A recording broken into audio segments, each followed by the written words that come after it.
हाय, hello, नमस्कार. मी शर्वरी तुमच्या सगळ्यांचं पुन्हा एकदा नवीन व्हिडिओमध्ये खूप मनापासून स्वागत करते आहे. आणि सुरुवातीलाच तुमच्या सगळ्यांचे खूप मनापासून आभार.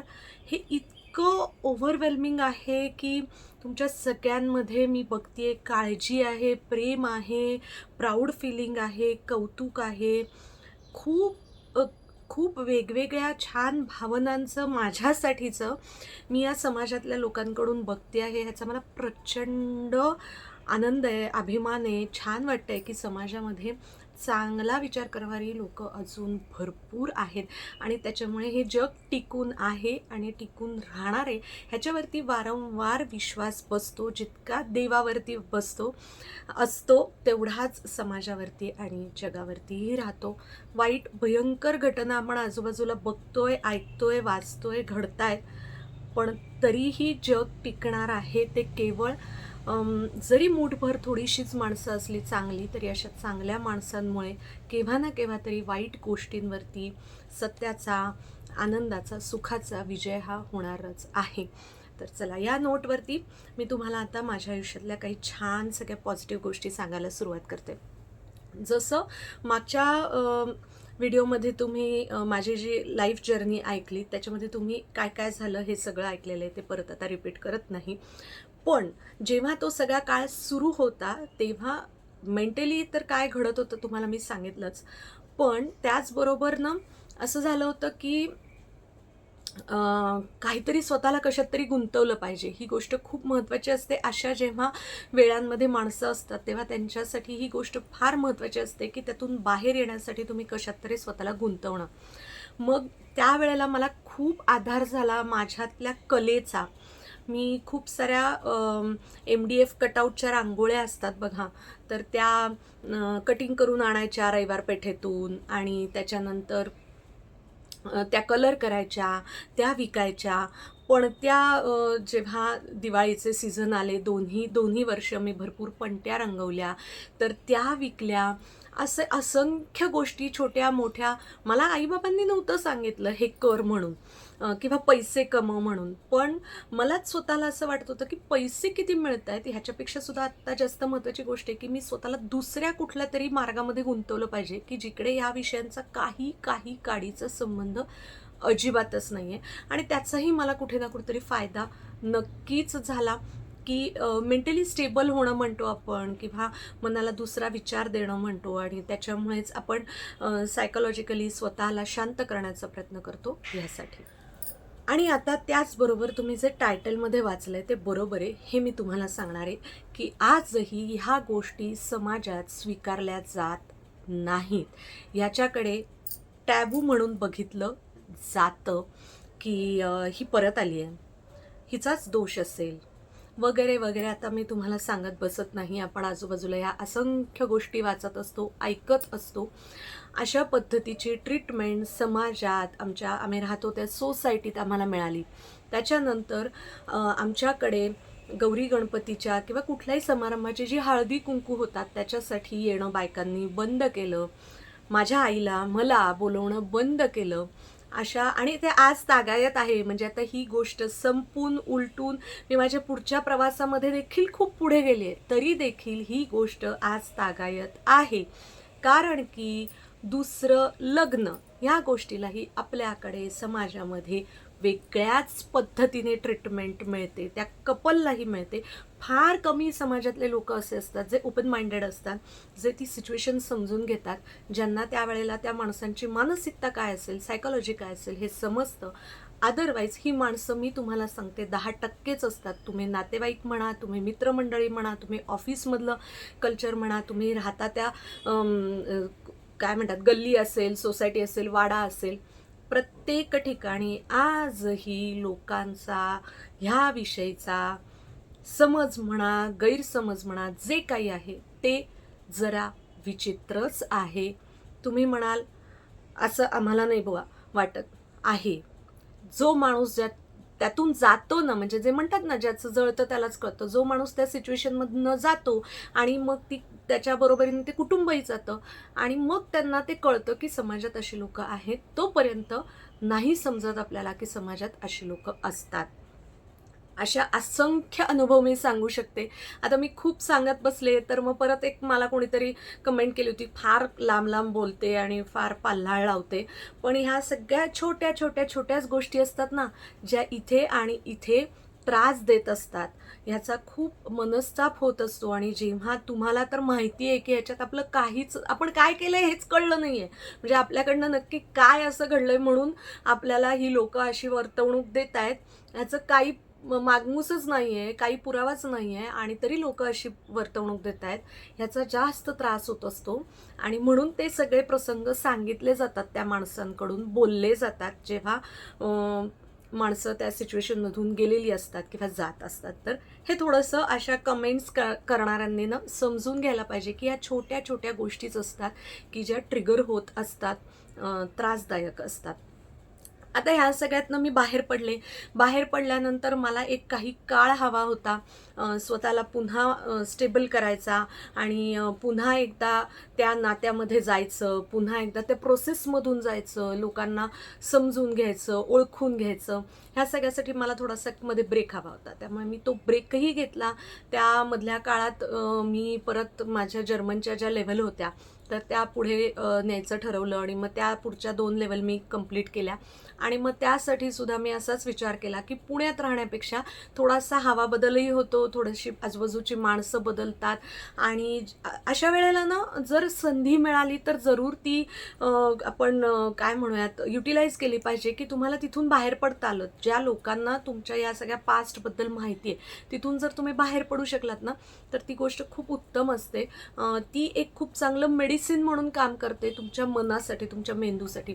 आणि मग मी पुन्हा एकदा ज्या काकूंकडे आधी पूर्वी राहत होते पीजी म्हणून दादरला, त्यांना विचारलं, जागा होती त्याच्यामुळे मी ठरवून, मला पुण्यामध्ये शक्य होतं MMBला बोट क्लबला करणं पुढच्या 2 लेव्हल, पण तरी देखील मी मुंबईत ॲडमिशन घेतली. का तर अशा लोकांमध्ये जायचं ज्यांना आपला पास्टच माहिती नाहीये, ज्यांना आत्ता आपण समोर जे दिसतोय ते माहिती आहे, आधीचं काहीच माहिती नाहीये. त्यामुळे ते जजमेंटल होणार नाहीत. कारण आपल्याकडे ना हे फार विचित्र लोकांची सवय आहे.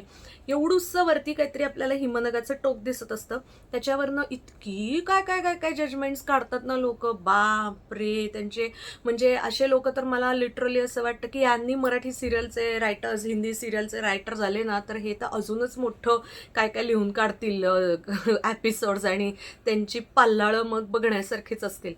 तर असो, तर त्याच्यामुळे मी ते पूर्ण करायचं ठरवलं. मग मी तिथे गेले आणि ते 2 लेव्हल मी खूप छान पद्धतीने 6 महिन्यामध्ये 3-3 महिन्याचा इंटेन्सिव्ह कोर्स केला 5-5 तासाचा आणि ते कंप्लीट केले. मग तो एक मला थोडासा शांततेचा काळ मिळाला माझ्या स्वतःसाठी. कारण जेव्हा मी जायचे, ट्रॅव्हल करायचे तर मग तेव्हा आपलं आपलं एक मनन चिंतन असतं आणि ह्या सगळ्या गोष्टींसाठी वेळ मिळाला. मग नंतर मी इथे आले. मग पुन्हा शांतपणे मी माझ्या आईबाबांच्या भावाच्या रुटीनमध्ये स्वतःला छान जेल करण्याचा प्रयत्न केला आणि मग घरातल्या गोष्टींकडे लक्ष देण्याचा प्रयत्न केला. मग हळूहळू मला खूप लोकांकडून सजेशन्स यायला लागली की हा मुलगा बघ, तो मुलगा बघ. खूप जणांनी मला हे पण सजेशन दिलं होतं की काहीच फारसं घडलं नाही आहे तुझ्या आयुष्यात, तर तू म्हणजे असं ज्याचं दुसरं लग्न आहे अशा मुलांना बघूच नकोस. जी फ्रेश मुलं आहेत, पहिल्यांदाच लग्न करतायत, अशाच मुलांना तू अप्रोच हो किंवा असंच स्थळ बघ, असं खूप जणांनी सांगितलं. आणि माझ्याही आईबाबांना तसंच व्हावं अशी इच्छा होती. पण माझं स्वतःचं खूप ठरलं होतं, पक्कं ठरलं होतं की मला अशाच मुलाशी लग्न करायचं की ज्याचाही डिवोर्स झालेला आहे. त्याची कारणं काय आहे, त्याच्यात त्याची चूक होती नव्हती हे आपण त्यावेळेला नक्कीच चेकआउट करून मग करायचंय लग्न. आता कसं आहे, एकदा तर दुधाने पोळलंय ना, त्याच्यामुळे आता ताकही फुंकून पिलं जाणार आहे. त्याच्यामुळे हे तर ठरवलं होतं की त्याची सगळी बॅकग्राऊंड तर नक्कीच चेक करायची की त्याचा डिवोर्स कुठल्या कारणाने झालाय, पण डिवोर्सीच मुलगा पाहिजे हे माझं अत्यंत ठरलेलं होतं. त्याचं कारण हे होतं की मला उद्या भविष्यात कोणीही असं नाही म्हणता कामा की तुझं असं होतं, तुझं तसं होतं, तुझ्या कुटुंबाचं असं आणि तसं, आणि त्यात आम्ही तुला स्वीकारलं म्हणजे आम्ही किती मोठे आणि मग आम्हाला तुम्ही म्हणजे देवासमानच वागणूक दिली पाहिजे कारण एवढ्या मोठ्या मनाने आम्ही तुला ॲक्सेप्ट केलं वगैरे. हे मला प्रकारच नको होते नंतर. कारण देव न जाणो, आता आपण एकदा बघितलंय माणसं नंतर फिरू शकतात, बदलू शकतात. तर आता परत कशाला त्याच परीक्षा घेत बसायच्यात आपण स्वतःच्या आयुष्याच्या. म्हणून हे पक्क ठरवलेलं होतं. आणि मग त्या दृष्टीने काही ठिकाणी आईबाबांनी नावही नोंदवलं माझं, आणि मग ओळखीतनं वगैरे पण काही गोष्टी घडत होत्या. आणि असं एक एक चाललं होतं. त्याच्यामध्ये एका वकील मुलाचं मला असं ओळखीनं माझ्याच फ्रेंड सर्कलमधनं एक आलं होतं स्थळ, त्याचंही सेकंड मॅरेजसाठीच होतं. तर सगळं आमचं आता अगदी म्हणजे फायनलच कदाचित होकारच होईल या लेवलला असताना त्यांनी, आणि त्याला वडील नव्हते, त्यांनी आणि त्याच्या आईने अशी एक मध्येच हे काढली की मी जसं तुम्हाला सांगितलं माझं गॉल ब्लॅडरचं ऑपरेशन झालं होतं. मला वाटतं दुसऱ्या भागात वगैरे सांगितलं मी तुम्हाला की माझं गॉल ब्लॅडरचं ऑपरेशन झालं, की दुसऱ्या का तिसऱ्या. तर ते म्हणाले की नाही, आम्हाला एकदा त्या डॉक्टरांशी बोलायचं आहे. म्हणलं ठीक आहे. मग म्हणलं सगळे रिपोर्ट्स वगैरे त्यांनी, म्हणलं तुम्हाला त्या तुमच्या डॉक्टरशी बोलायचं आहे का? नाही म्हणे त्यांच्याशीच बोलायचं आहे. मग रिपोर्ट्स आणि फाईल घेऊन वगैरे आम्ही त्या डॉक्टरांची अपॉइंटमेंट घेतली, डॉक्टर गोडबोलेंची अपॉइंटमेंट घेतली. आम्ही फाईल घेऊन वगैरे बाहेर उभे होतो, मी माझे आई बाबा. किती वेळ वाट बघितली, 1.5 तास वाट बघितली.